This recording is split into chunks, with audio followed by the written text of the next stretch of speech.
श्रीमद् भगवद गीता यथारूप अध्याय 1।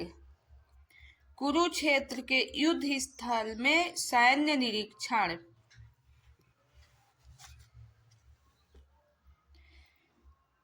धर्म क्षेत्रे कुरुक्षेत्रे संवेता युद्ध सभा। धृतराष्ट्र ने कहा, हे संजय, धर्म भूमि कुरुक्षेत्र में युद्ध की इच्छा से एकत्र हुए मेरे तथा पांडु के पुत्रों ने क्या किया। तात्पर्य: भगवद गीता एक बहुपठित आस्तिक विज्ञान है जो गीता महात्म्य में सार रूप में दिया हुआ है। इसमें यह उल्लेख है कि मनुष्य को चाहिए कि वह श्री कृष्ण के भक्त की सहायता से संवीक्षण करते हुए भगवद गीता का अध्ययन करें और स्वार्थ प्रेरित व्याख्याओं के बिना उसे समझने का प्रयास करें। अर्जुन ने जिस प्रकार से साक्षात भगवान श्री कृष्ण से गीता सुनी और उसका उपदेश ग्रहण किया, इस प्रकार की स्पष्ट अनुभूति का उदाहरण भगवद गीता में ही है। यदि उसी गुरु परंपरा से निजी स्वार्थ से प्रेरित हुए बिना किसी को भगवद गीता समझने का सौभाग्य प्राप्त हो तो वह समस्त वैदिक ज्ञान तथा विश्व के समस्त शास्त्रों के अध्ययन को पीछे छोड़ देता है। पाठक को भगवद गीता में न केवल अन्य शास्त्रों की बातें मिलेंगी, अपितु ऐसी बातें भी मिलेंगी जो अन्यत्र कहीं उपलब्ध नहीं है। यही गीता का विशिष्ट मानदंड है। स्वयं भगवान श्री कृष्ण द्वारा साक्षात उच्चारित होने के कारण यह पूर्ण आस्तिक विज्ञान है।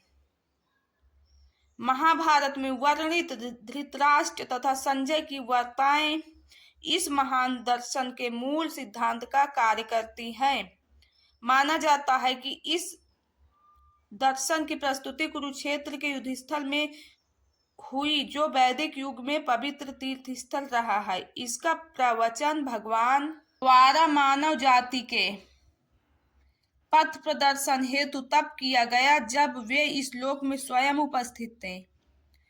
धर्म क्षेत्र शब्द सार्थक है क्योंकि कुरुक्षेत्र के युद्ध स्थल में अर्जुन के पक्ष में श्री भगवान स्वयं उपस्थित थे। कौरवों का पिता धृतराष्ट्र अपने पुत्रों की विजय की संभावना के विषय में अत्यधिक संदिग्ध था।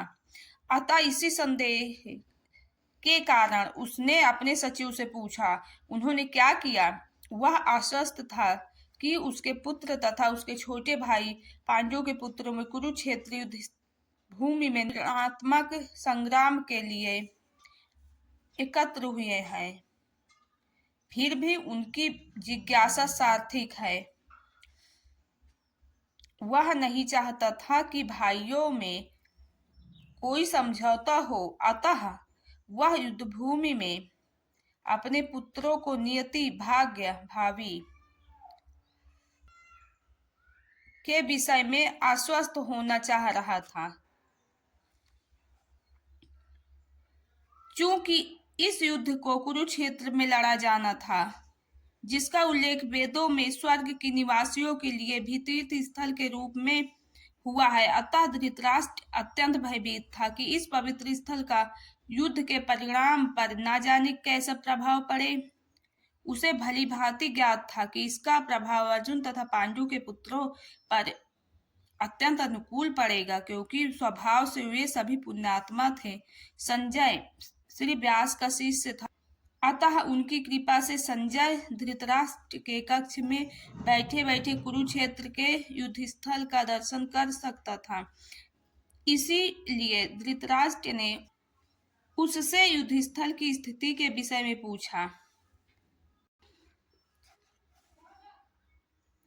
पांडव तथा धृतराष्ट्र के पुत्रों दोनों एक ही वंश से संबंधित है, किंतु यहाँ पर धृतराष्ट्र के वाक्य से उनके मनोभाव प्रकट होते हैं। उसने जानबूझकर अपने पुत्रों को कुरु कहा और पांडु के पुत्रों को के उत्तराधिकार से विलग कर दिया। इस तरह पांडु के पुत्रों अर्थात अपने भतीजों के साथ धृतराष्ट्र की विशिष्ट मन स्थिति समझी जा सकती है। जिस प्रकार धान के खेत में अवांछित पौधों को उखाड़ दिया जाता है, उसी प्रकार इस कथा के प्रारंभ से ही ऐसी आशा की जाती है, जहां धर्म के पिता श्री कृष्ण स्वयं उपस्थित हो, वहां कुरुक्षेत्र रूपी खेत में दुर्योधन आदि धृतराष्ट्र के पुत्र रूपी अवांछित पौधों को समूल नष्ट करके युधिष्ठिर आदि नितांत धार्मिक पुरुषों की स्थापना की जाएगी। यहाँ धर्म क्षेत्र तथा कुरुक्षेत्र शब्दों की उनकी ऐतिहासिक और वैदिक महत्ता के अतिरिक्त यही सार्थकता है। तो दोस्तों, हमने प्रथम अध्याय का प्रथम श्लोक पूरा पढ़ लिया है।